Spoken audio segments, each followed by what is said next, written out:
بصالة الناغي نستعرض مع بعض هينداي الانترا 2024 الشكل الجديد بشكل سريع. نبدأ تقييم للسيارة ونتكلم عن تجهيزاتها بشكل كامل.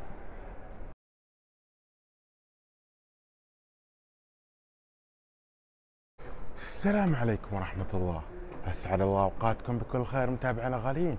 تغطيتنا اليوم من صالة الناغي وكيل سيارات هينداي بالمملكة.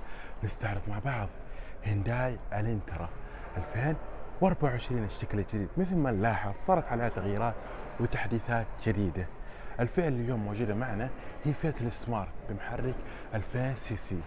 بشكل سريع نبدأ بالواجهة الأمامية، ونلاحظ أول حاجة في الواجهة الأمامية عندنا حساسات أمامية. الشبكة الأمامي متغير، صار تصميمه أجمل من الموديل السابق وملفت أكثر. كذا كأن السيارة صارت منخفضة وأقرب للأرض بشكل واضح. ما هي مثل الموديلات الماضية كانت مرتفعة شوية. مثل ما نلاحظ هنا عندنا جنوط كروم، أكيد مقاس الجنط نتكلم عن 16 إنش. ونلاحظ انخفاض السيارة بشكل ملحوظ. طبعا عندنا كأنه كث رياضي جاي بالجزء السفلي، ما شاء الله بشكل جميل. طبعا التصميم صاير اقرب لباقي السيارات هينداي الجديده. عندنا هنا الاكسنت نفس التصميم اللي هو موجود عليه هينداي الانترا، مع الخطوط الحاده اللي هي معروفه حاليا في سيارات هينداي الاخيره. صارت عليها كذا شويه اماكن حاده بشكل واضح. مثل ما نلاحظ هذه السياره بشكل كامل. وهنا التصميم الخلفي، نتكلم عن تصميم خلفي أجمل من التصميم الأمامي. عندنا كاميرا خلفية، أكيد حساسات خلفية، ديفيوزر بالخلف، وهذه الإضاءات طبعا صارت أكبر من الموديل السابق من ناحية الحجم. وهذه السيارة بشكل كامل. رأيكم في التصميم؟ تصميمه ملفت للنظر. جنط طبعا بكروم 16 إنش جميل. مرايات مدمجة بالأبواب تعطيك رؤية أوضح، بالإضافة لإشارات الانعطاف اللي موجودة هنا. أكيد زعنفة موجودة بالخلف.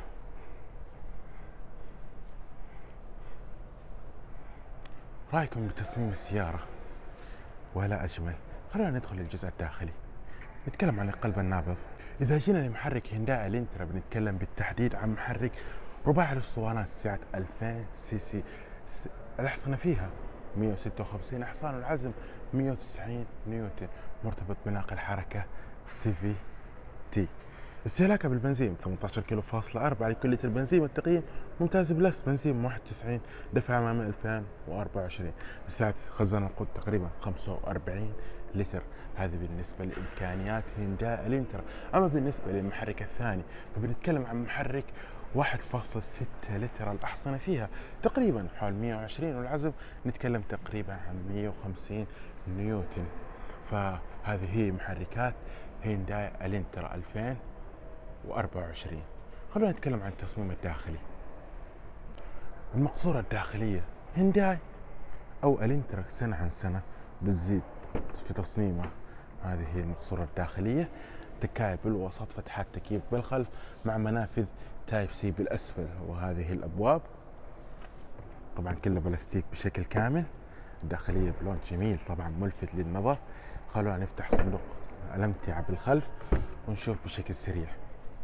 من هنا نفتح صندوق الأمتعة.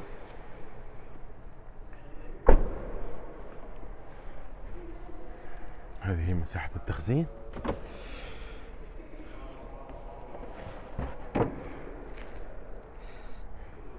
طبعا هينداي الانترا تنافس تويوتا كوريلا، هوندا سيفيك، نيسان سنترا، عندنا كيا سيراتو، وتعتبر من اكثر السيارات الصغيره او السيدان مبيعا مناسبه داخل المدينه او على الخطوط السريعه.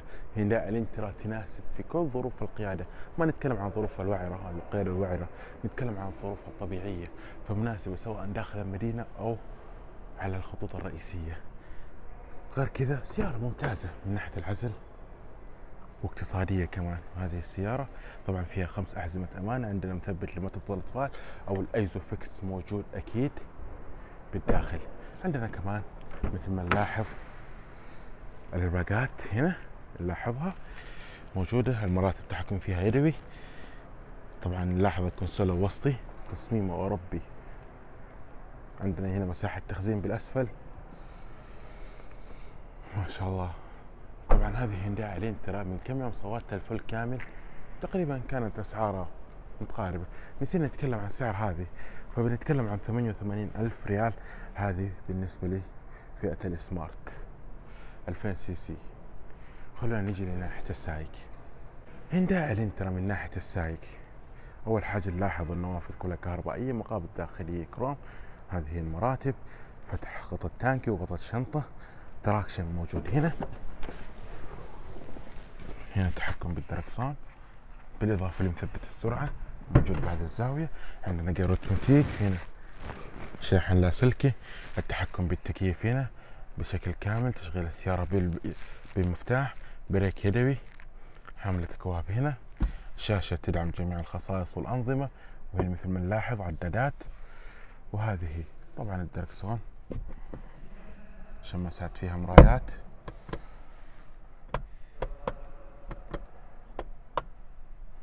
إضاءات داخلية هيلوجين. خلونا نشغل الإضاءة الخارجية ونلاحظ مع بعض. بناخذ عليها فرص من الخارج، بنلاحظها بشكل سريع. نلاحظ الرسمات اللي موجودة هنا بشكل جميل وملفت. هذه الإنارة الأمامية بشكل كامل. نلاحظ الإنارة الأمامية للسيارة ما شاء الله. طبعا يا ليتها كانت متصلة بشكل كامل، كانت تكون أجمل، بس أتوقع في الفئات الثانية تكون متصلة، لأنها فئة سمارت. دائما السمارت بعد كذا كومفورت، وعندنا بريميوم، يعني في فئات ثانية احتمال تكون هناك متصلة بشكل كامل. فحبينا نتكلم عن تفاصيلها وتجهيزاتها بشكل مختصر وسريع بحكم انها اول مرة وصلت. فاتمنى التغطية نالت على اعجابكم. لا تنسوا الاشتراك بالقناة ودعمنا بلايك، واكتبوا لنا بخانة التعليقات وش السيارات اللي تبون نستعرضها لكم بالايام الجاية. في امان الله.